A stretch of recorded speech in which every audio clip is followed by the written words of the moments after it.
अगर हम बात करें किस चीज की कि आप बच्चों को ये कह रहे हैं कि ये कर लो, इससे ये हो जाएगा, रिवॉर्ड मिलेगा तुमको ना, मैं हर चीज पे आप कह दो चॉकलेट दिलाऊंगी पढ़ ले, चॉकलेट दिलाऊंगी पढ़ ले, ठीक, या फिर डंडे बजाऊंगी पढ़ ले। अब ये दोनों ही जो दिक्कतें हैं ये बहुत ही एब्सर्ड सी सिचुएशन है ना, ये अच्छी सिचुएशन नहीं कहेंगे इसको। अब हम यहाँ पे ये कह रहे हैं अगर आप ऐसा करते हैं कि या तो आप बच्चे को डंडे का डर दिखा रहे हैं या फिर आप उसको कोई लालच दे रहे हैं, अगर ऐसा बहुत बार होता रहा तो होगा क्या?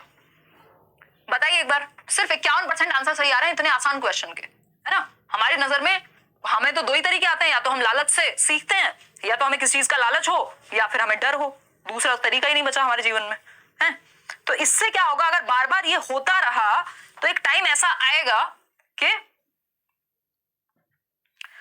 बच्चा कुछ भी सीखना बंद कर देगा सीखने के लिए। अब वो सिर्फ रिवॉर्ड के लिए करेगा, उसका अंदर से जो नेचुरल क्यूरियोसिटी है, जो इच्छा है सीखने की, वो बचेगी नहीं। अब वो सिर्फ इसलिए करता है कोई भी काम क्योंकि उसको रिवॉर्ड मिलता है या पनिशमेंट से डर है ना। अब उसके मन में कोई इच्छा है इसलिए काम नहीं करता, वो उसका नेचर है काम करना, इसलिए काम नहीं करेगा। तो एक्सट्रिंसिक मोटिवेशन तो इससे बढ़ती है, बाहरी अभिप्रेरणा इंक्रीजेस इंट्रिंसिक, आंतरिक तो कहीं नहीं बढ़ रही क्योंकि बाहरी फैक्टर्स हैं। तो would encourage children to acquire knowledge and skills for their own development, अपने विकास के लिए बच्चों को सीखने की अभिप्रेरणा मिलेगी। ऐसा कहां हो रहा है, यहाँ ये बात ही नहीं हो रही कि तुम पढ़ो इसलिए क्योंकि अच्छे बनोगे, कुछ सीखने को मिलेगा, इसकी तो हमने बात ही नहीं की। हम तो कह रहे हैं या तो डंडे पड़ेंगे या फिर रिवॉर्ड मिलेगा। तो एक ही ऑप्शन सही है, decreases children's natural interest and curiosity involved in learning. इससे क्या होगा, बच्चों का जो नेचुरल इंटरेस्ट है, जो प्राकृतिक रुझान है किसी ना किसी चीज के प्रति, जो उनकी जिज्ञासा है, जो वो बाय नेचर क्यूरियस है, क्यूरियोसिटी उनके अंदर है, वो नष्ट हो जाएगी, है ना। वो उसको हम खराब कर देंगे, वो जान ही नहीं पाएगा कि मैं सच में क्या करना चाहता हूं। तो D option is the right answer. इसमें कैसे आप लोगों ने गलती कर दी है, कमाल कर दिया यार। ये क्लियर नहीं है क्या? बताओ एक बार, फटाफट से बताओ। तो ये एक्सट्रिंसिक मोटिवेशन होता है, बाहरी अभिप्रेरणा कम थोड़ी हो रही है, इससे तो बढ़ रही है क्योंकि बाहरी फैक्टर्स हैं ये तो, पनिशमेंट और लालच दोनों ही। ठीक, क्लियर है ना। अगर आप बार बार कोई भी काम इसलिए कराते हैं क्योंकि डर से बचाने के लिए या फिर लालच के लिए, सैलरी मिलेगी इसलिए पढ़ाई करो, या फिर क्या करोगे जीवन में निकम्मे घूमोगे अगर पढ़ाई नहीं करोगे, तो ये दोनों ही रीजन गलत है। रीजन क्या होना चाहिए भाई, इंसान हो, किसी चीज में तो इंटरेस्ट होगा तो बेहतरी के लिए सीखो, सीखने से अच्छे बनोगे, है ना। खैर आगे बढ़ते हैं, नेक्स्ट क्वेश्चन पे चलते हैं। क्वेश्चन नंबर 9, 6 क्वेश्चन और हैं, पढ़िएगा एक बार। अच्छा क्वेश्चन है, the teacher was observing Vinod as he was engaged in making a model. बहुत अच्छा क्वेश्चन है, पोल लगा दीजिए, आंसर कीजिए एक बार, इसको पढ़िए और जवाब दीजिए। अच्छा क्वेश्चन है, इतने मैं क्वेश्चन पढ़ती हूँ, दिखाना जरा। मैंने आपकी डाइट की किसी, अच्छा अच्छा अच्छा अच्छा, मरगूब सालिक, खतरनाक क्वेश्चन नहीं पूछने लग गए, पेपर के टाइम पे पढ़ लो, हैं, प्यार मोहब्बत को थोड़ा रोक लो भी। ऐसे ऐसे क्वेश्चन पूछते हो, कई बार चक्कर आ जाते हैं मुझे ही, मतलब लव गुरु बना दो मुझे यहाँ खड़े करके। कम से कम पेपर आ रहा है, कर लेंगे, संडे वार्ता में करेंगे इस तरह की बातें, मैं बिल्कुल अगेंस्ट नहीं हूँ इन बातों के, बट कम से कम टाइम देखो। The teacher was observing Vinod, और खैर छोड़ो अब इस पे ज्ञान बाद में देंगे। टीचर वॉज ऑब्जर्विंग विनोद पे आते हैं। विनोद मिर्जापुर का, जो मिर्जापुर शहर है उसकी रेप्लिका, मतलब बिल्कुल सेम टू सेम उसी का एक तरह से मॉडल बना दिया, बच्चे ने कॉपी बना दिया एक तरह से। ठीक, अगर हम बात करें, Vinod had built a new monorail transport system with plaster of Paris. Plaster of Paris आता है ना, वो एड भी आता था जिसका, ये मान लो पीओपी से विनोद ने एक मोनोरेल ट्रांसपोर्ट बना दिया, जैसे रेल बनी हुई होती है उस तरह का ट्रांसपोर्ट बना दिया, किससे, पीओपी से। He had created a mental map of the proposed transport network and translated it on the replica connecting the key junctions of the city. Vinod presents us an example of which of the following types of intelligence. भाई विनोद है बहुत ही next level बच्चा, बिल्कुल gifted जैसा।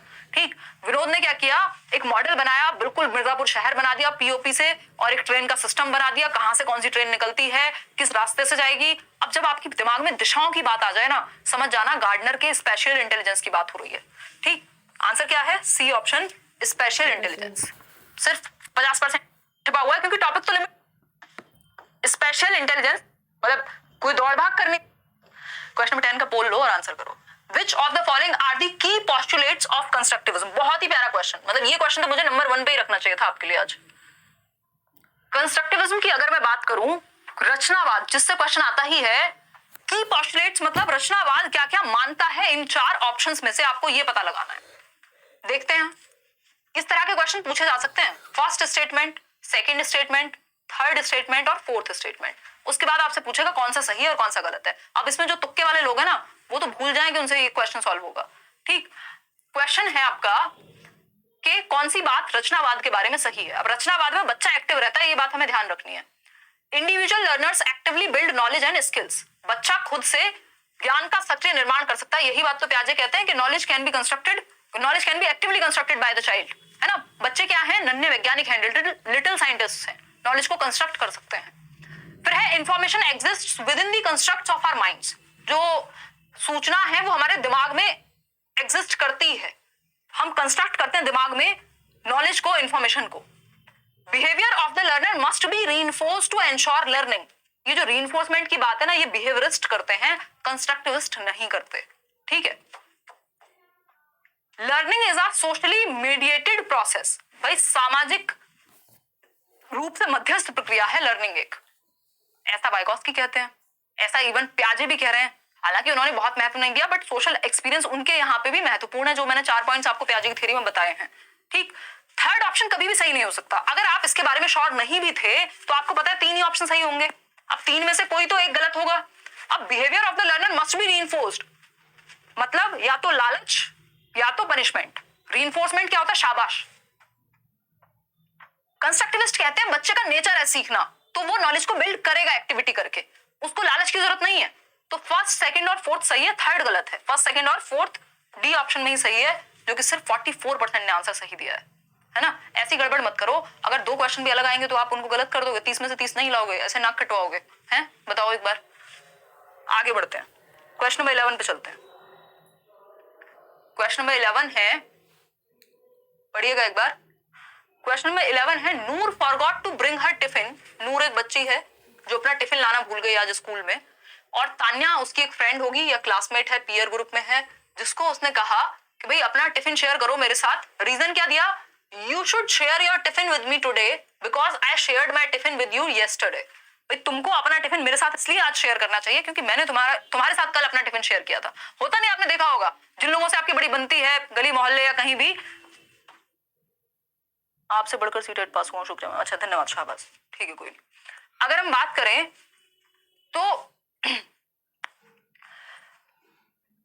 हाँ, जिन लोगों की आपस में बनती होती है जब तक, तो वो बिल्कुल प्यार से रहते हैं, कोई दिक्कत नहीं है। जिस दिन लड़ाई हो गई वो कहेंगे मैंने तो उसके लिए ये किया था, उसने मेरे लिए वो नहीं किया, है ना, इतनी सी बात पे ये कर दिया, मैंने तो जिंदगी लुटा दी थी।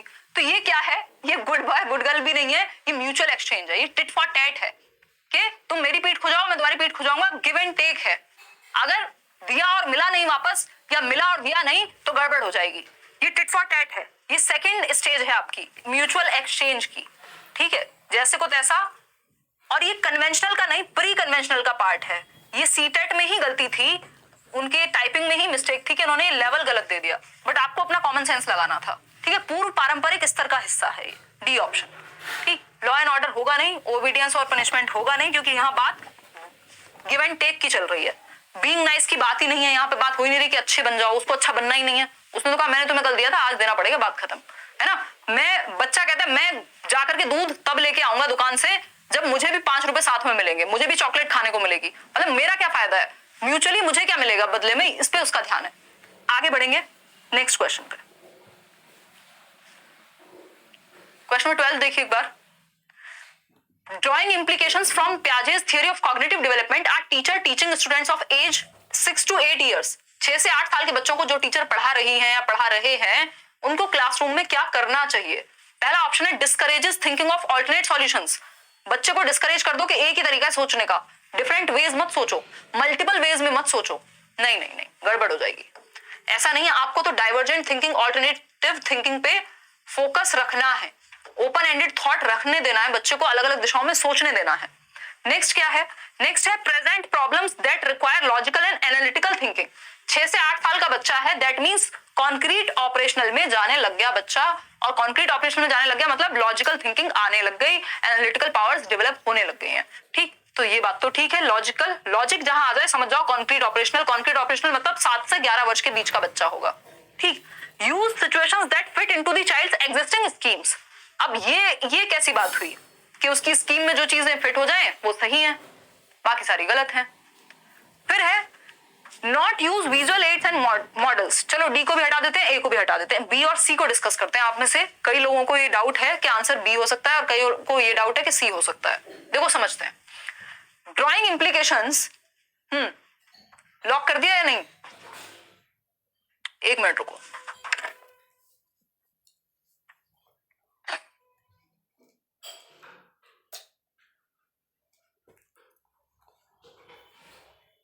एक सेकंड रुकना।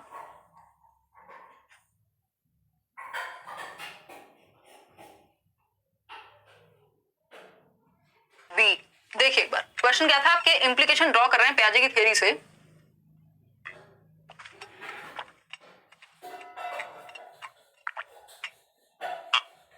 क्लासरूम में क्या करना चाहिए? भाई सिंपल बात है भाई, लॉजिक का इस्तेमाल करेंगे, है ना? बी ही सही है। आप सब कुछ वो थोड़ी बता सकते हैं जो बच्चे के दिमाग में पहले से फिटेड है।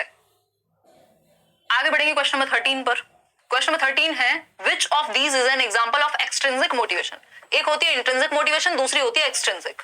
इंट्रिंसिक इंटरनल मोटिवेशन, आपको कोई चीज खुद से करना पसंद है इसलिए कर रहे हैं। एक्सटर्नल कोई बाहर का रीजन है, मजबूरी है, घर वालों ने कहा है शादी कर देंगे नहीं तो नौकरी लगा लो। क्या है ये? एक्सट्रिंसिक है कि अब आपके अंदर मोटिवेटेड तो है आप कि पढ़ लेता हूँ चुपचाप, लेकिन रीजन बाहर है ना? अब खैर कई लोग तो ये कहते हैं कि कोई बात नहीं, मोटिवेशन होनी चाहिए कैसी भी हो, बट बेहतर कौन सी है? इंटरनल है ना? एक्सटर्नल आपको बहुत दूर तक नहीं ले जाती।